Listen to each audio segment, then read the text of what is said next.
Sorry saya out of topic. Saya minta maaf untuk semua sebab saya banyak baca komen pasal share dekat sini. Okay, first sekali saya nak cakap, Share ni memang seorang yang betul-betul introvert. So kalau sesiapa yang kat luar sana introvert, korang tahulah perasaan introvert tu macam mana. So siapa-siapa yang bukan seorang yang introvert, korang takkan tahu perasaan introvert tu macam mana. So belajar. Share masih belajar. Dia masuk dalam AI pun dia cuba untuk belajar untuk jadi seorang yang macam boleh bercakap, boleh bergaul dengan orang. So dia take time juga. Bukan senang kita nak ubah personality kita kan. So korang semua jangan kecam-kecam. Okay, lain orang lain cara.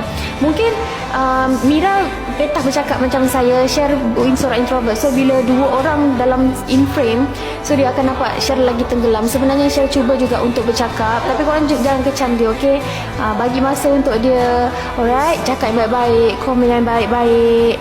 Okay.